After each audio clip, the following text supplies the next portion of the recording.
Sarah Miller looked like any other 25-year-old woman walking down the busy streets of downtown Chicago. She wore simple jeans and a navy sweater, her brown hair pulled back in a messy ponytail. People passed her without a second glance. They saw what she wanted them to see, an ordinary office worker heading to her job at the accounting firm. But Sarah carried secrets that would shock anyone who knew her. Behind her quiet smile and gentle voice lay skills that most people only saw in movies. She could hit a target from over 1,000 yards away. She could move through forests without making a sound. She could survive in the wilderness with nothing but a knife and her training. Sarah had learned these skills from someone very special, her grandfather, Thomas Miller. To the world, Thomas was just a kind old man who lived alone in a cabin deep in the Montana mountains. He grew vegetables in his garden, fixed old cars in his garage, and told funny stories to his granddaughter when she visited during summer breaks. What nobody knew was that Thomas Miller had once been one of the most feared snipers in military history. During the Vietnam War, he had served with a special unit that operated behind enemy lines. His record was classified, locked away in government files that few people would ever see. Thomas had 247 confirmed kills, making him one of the deadliest snipers America had ever produced. When Sarah was 12 years old, her parents died in a car accident. The tragedy left her broken and angry at the world. She went to live with her grandfather in his remote cabin, far from the city and the painful memories. Thomas saw the pain in his granddaughter's eyes and knew she needed something to focus on, something to make her strong again. That summer, he taught her to shoot. It started with a simple rifle and tin cans lined up on old fence posts. Sarah had natural talent that amazed even her experienced grandfather. Her hands were steady, her breathing controlled, and her focus intense. Within weeks, she could hit targets that grown men struggled with. As the months passed, Thomas taught her more advanced skills. He showed her how to read wind patterns, how to calculate distance without instruments, and how to control her heartbeat during the moment of firing. He taught her to move silently through the forest, to hide in plain sight, and to survive in harsh conditions. But Thomas never told Sarah about his military past. He presented these skills as hunting techniques, survival knowledge that every person living in the mountains should know. Sarah believed him completely. She thought her grandfather was just a wise old man who understood the wilderness better than anyone else. Years went by. Sarah became incredibly skilled, though she never realized how unusual her abilities were. In her mind, she was just learning to hunt and survive like her grandfather. She could track animals through dense forest, set up perfect ambush positions, and make impossible shots look easy. But to her, this was normal mountain life. When Sarah turned 18, she decided to leave the cabin and attend college in Chicago. She wanted to study business and live a normal city life. Thomas supported her decision, though his heart broke to see her go. He made her promise to visit during holidays and summers. In the city, Sarah discovered how different she was from other people her age. While her classmates struggled with basic outdoor activities during college trips, Sarah excelled without effort. She could start fires in the rain, find food in the wilderness, and navigate without a compass. Her friends thought she was just naturally outdoorsy. Sarah never talked about the more advanced skills her grandfather had taught her. She kept her shooting ability secret, partly because city people seemed uncomfortable around guns, and partly because something inside her sensed these skills were more serious than casual hunting knowledge. After college, Sarah got a job at Henderson Accounting, a small firm that handled books for local businesses. She rented a tiny apartment, made a few friends, and tried to live the normal life she had always wanted. Her co-workers liked her quiet, dependable personality. Her boss appreciated her attention to detail and calm demeanor under pressure. But Sarah often felt restless in the city. She missed the mountains, the silence, and the feeling of complete self-reliance she had known at her grandfather's cabin. During lunch breaks, she would walk to nearby parks and imagine herself back in the Montana wilderness. Every few months, Sarah would drive back to visit Thomas. These visits recharged her spirit and reminded her of who she really was beneath the city facade. Thomas would update her on local wildlife, show her improvements to his garden, and they would spend hours target shooting in his private range behind the cabin.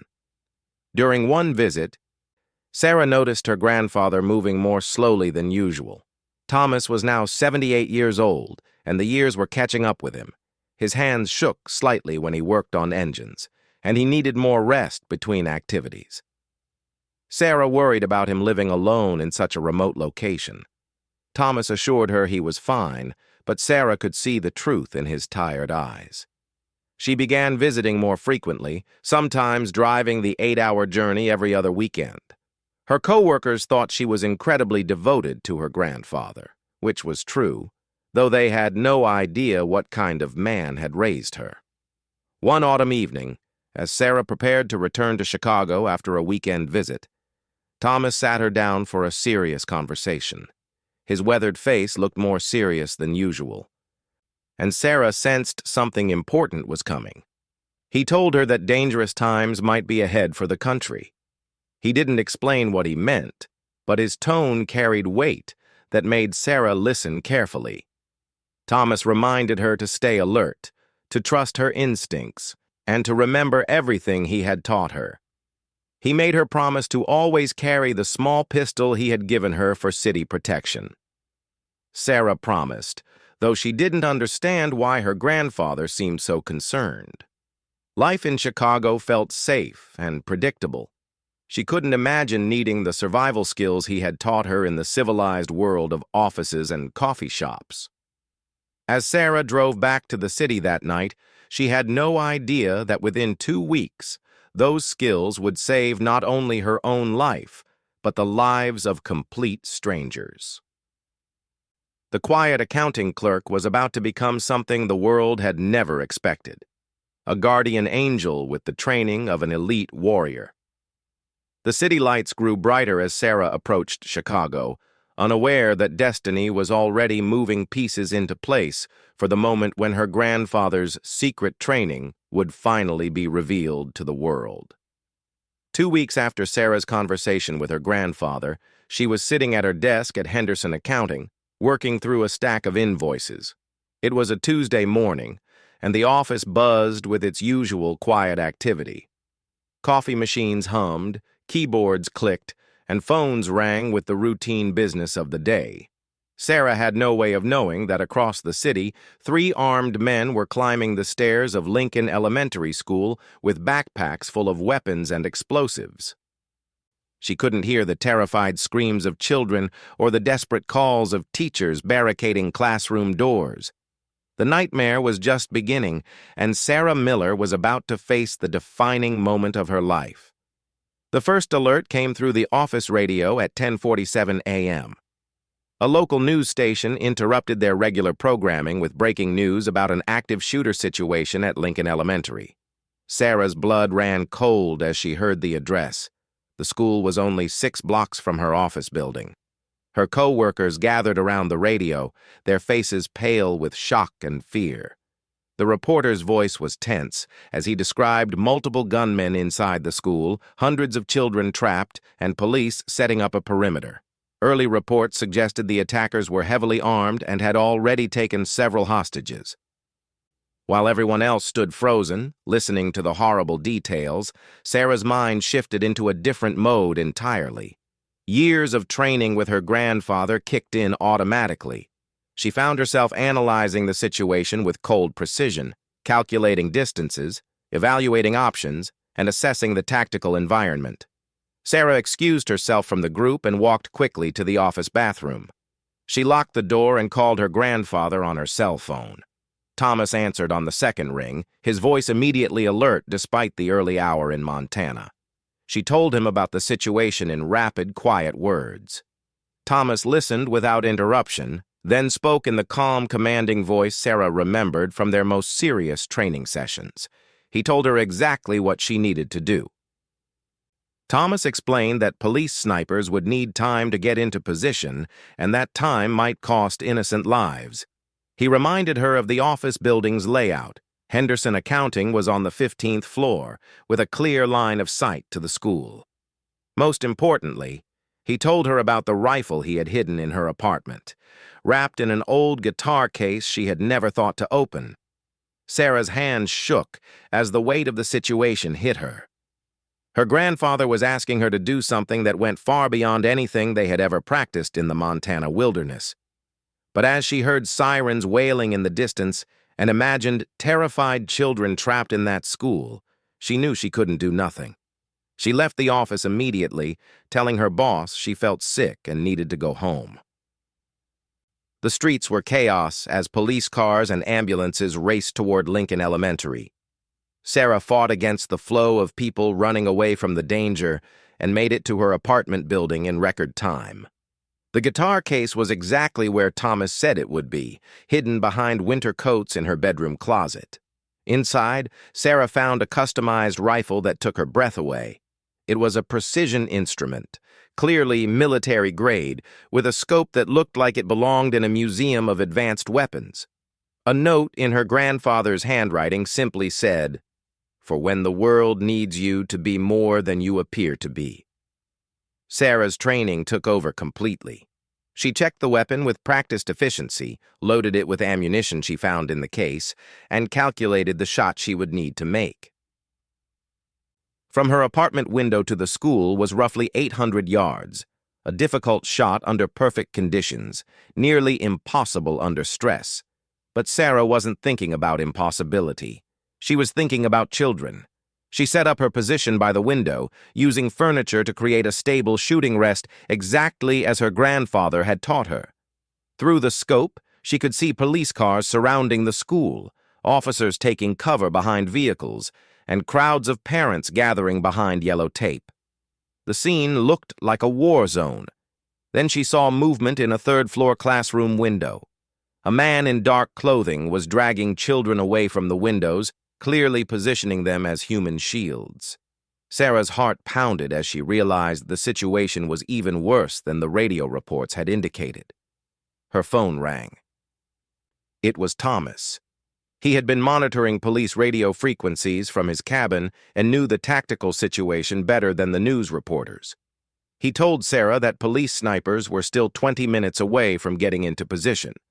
The negotiator was trying to make contact with the gunman, but early intelligence suggested they weren't planning to negotiate. This was intended to be a massacre. Thomas's voice became deadly serious as he gave Sarah her instructions.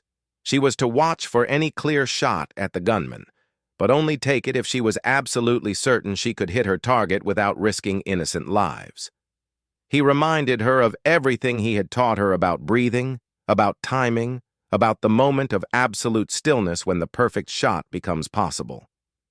Sarah positioned herself and began the slow, methodical process of preparing for what might be the most important shot anyone had ever taken.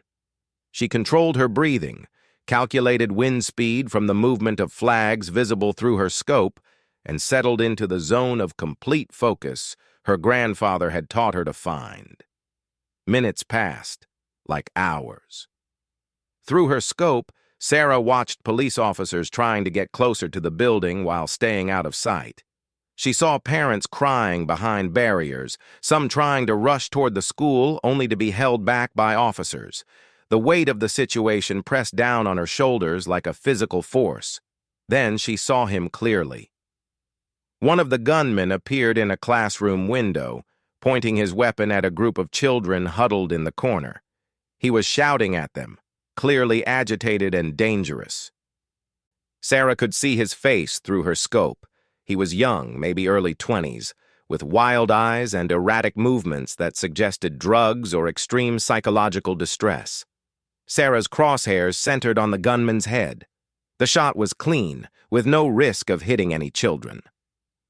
Her breathing slowed to the rhythm her grandfather had drilled into her thousands of times.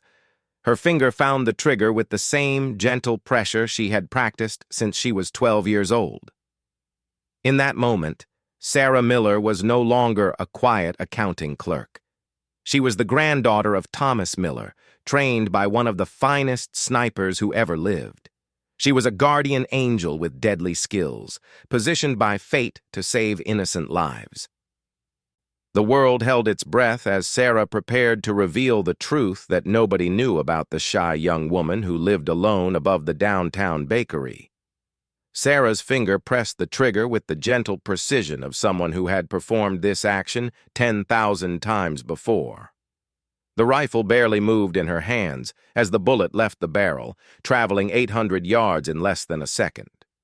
Through her scope, she watched the gunman drop instantly, his weapon falling harmlessly to the classroom floor.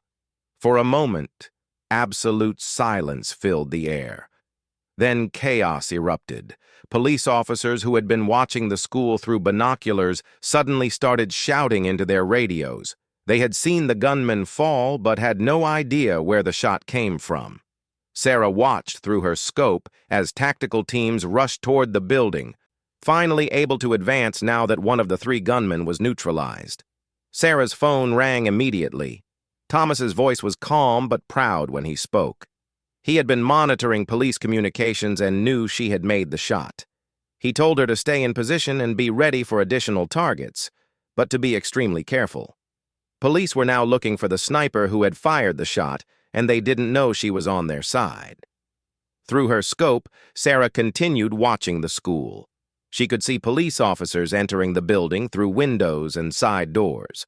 The remaining two gunmen were now trapped, and she could hear the distant sounds of flashbang grenades and shouted commands as tactical teams moved through the hallways. Minutes later, Sarah saw movement in another classroom window. The second gunman appeared, holding a young girl in front of him as a human shield. He was backing toward the window, clearly desperate and extremely dangerous. Sarah's heart broke as she saw the terror in the little girl's face. This shot was infinitely more difficult than the first. The gunman was partially hidden behind the child, and any miscalculation could result in tragedy. Sarah steadied her breathing and found the zone of perfect focus her grandfather had taught her. She could almost hear his voice guiding her. Wait for the moment. The perfect moment always comes. The gunman shifted position slightly, exposing just enough of his head for a clean shot. Sarah's crosshairs locked onto the target. Her breathing stopped completely.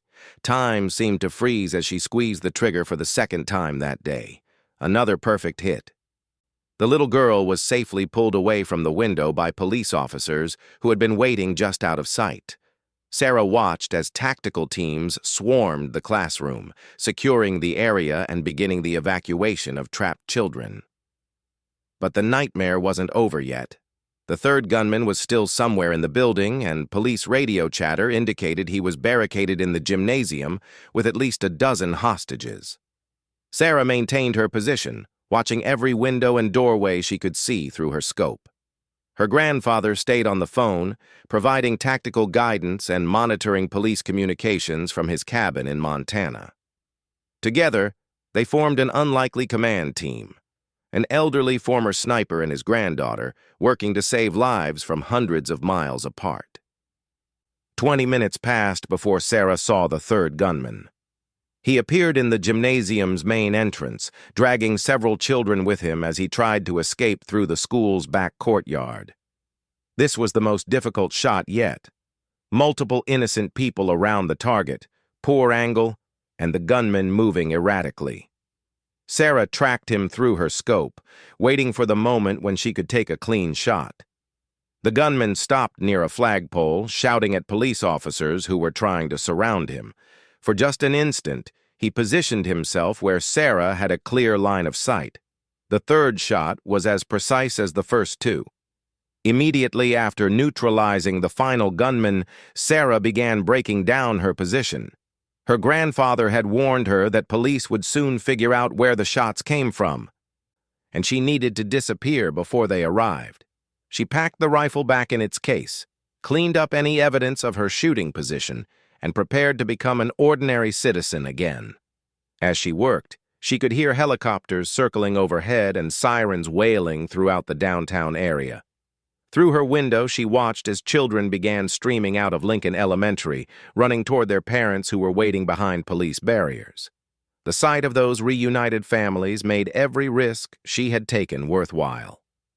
Sarah's phone rang one final time. Thomas's voice was filled with pride and emotion as he told her what she had accomplished.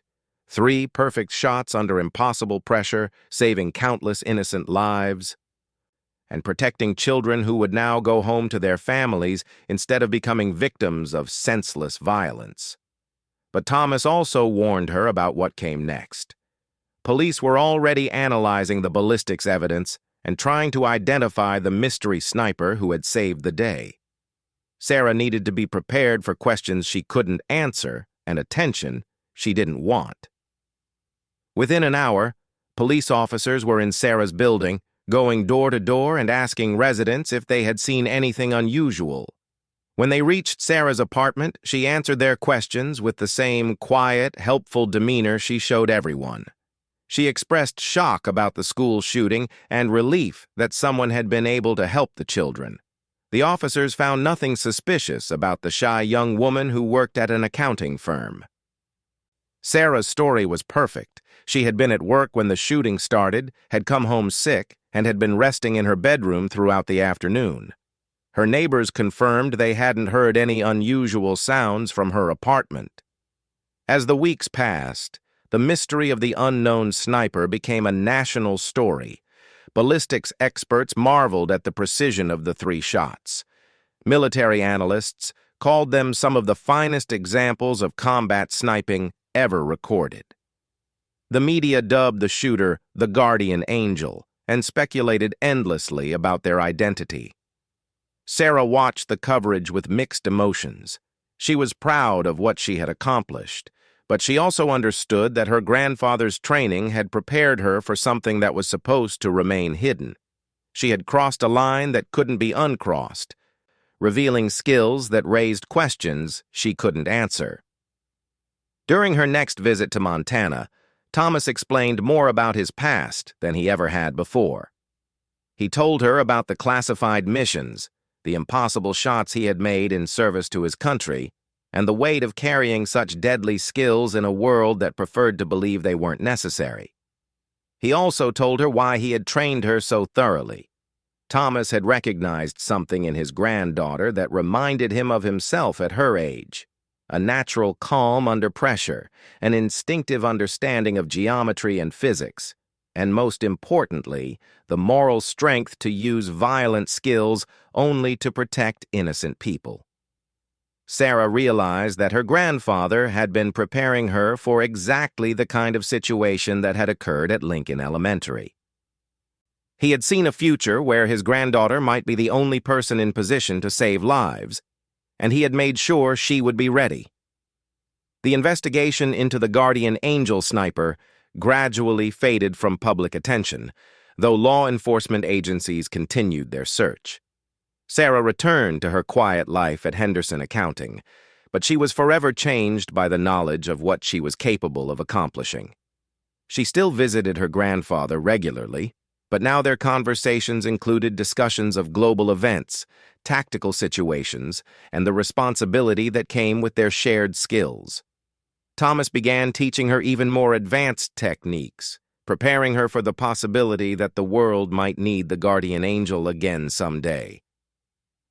Sarah Miller looked like the same ordinary young woman walking down Chicago's busy streets, but inside she carried the proud knowledge that when children's lives hung in the balance, she had been ready. Her grandfather's training had turned her into something the world had never expected. A guardian angel with the skills of an elite warrior, hidden in plain sight, waiting for the next moment when ordinary people would need someone extraordinary to protect them. The secret remained safe, but the legend of the guardian angel lived on, inspiring hope in a world that sometimes forgot that heroes could come from the most unexpected places.